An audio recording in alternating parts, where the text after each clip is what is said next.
Stunting remains one of the biggest child health challenges in Ethiopia, but it is not caused by one thing alone, and it cannot be solved by one sector alone. It is shaped by nutrition, by health, by water and sanitation, by food security, by care practices, and by the strength of the systems that support families every day. Stunting is one of the developmental challenge in Ethiopia, where currently around 40% of children under 5 are stunted. And when we translate this into economic terms, based on the cost of hunger study, Ethiopia could lose as high as 16.5% of its GDP because of stunting. That is why preventing stunting needs an integrated response. In Ethiopia, that response is guided by the Seqota Declaration, the government of Ethiopia's national effort to end child undernutrition. Seqota Declaration is the Ethiopian government high-level commitment for ending stunting among children under 5 by 2030, where we have successfully completed the innovation and also the expansion phase. As of July 2026, we'll start the scaling phase. And now that the country has entered a new phase, with the ambition to expand across Woredas nationwide, one important question becomes central. What exactly are we taking to scale?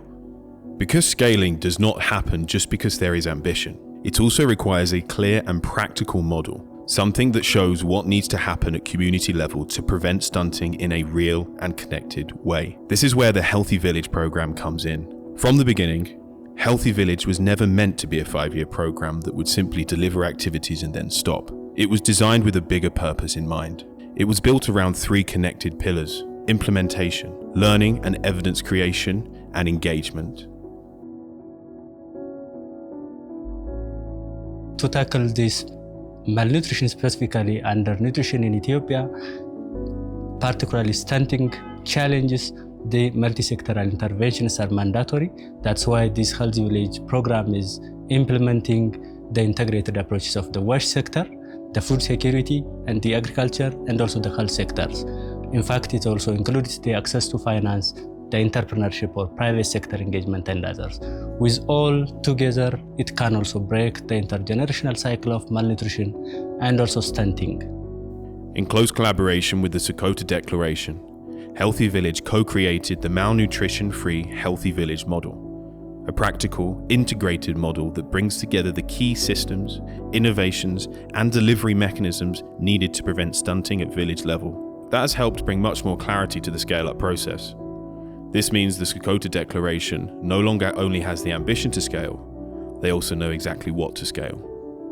So the Malnutrition-Free Healthy Village has come through our partnership with the Healthy Village program that we have implemented during the expansion phase in Amhara and Tigray regions, where we have taken the learning from the Healthy Village program, as well as also what we are also implementing in the Seqota Declaration expansion phase program. That is why Healthy Village has also supported the Seqota Declaration through trainings at federal, regional, and Woreda level, helping government actors think through the practical questions that come with scale. How do we maintain quality while expanding? How do we organize scale in a realistic way? How do we finance it? And how do we make sure it lasts? Providing this training is, to advance this skill, this knowledge, and these best practices to the lower levels like regions, zone, and Woreda level, even within the community level, to update what scaling means, what are the minimum viable models and interventions at the community level, at the government level, at different levels of the government, so that this training will also include all the interventions there. This is not only about knowledge sharing, it is about building the confidence, ownership, and capacity needed for government-led scale-up. To cascade the scale-up training with full understanding, skill, and knowledge, this helps us to implement interventions with clear understanding, with clear plan and vision. This is what makes this journey so important, because Healthy Village was designed with scale in mind from the start. The program does not simply end when implementation ends. Instead, it has helped provide the evidence, the model, and the support needed for the government of Ethiopia to take this work forward, not only as a successful program, but as a government-owned approach that can help prevent stunting for many more children and families across the country.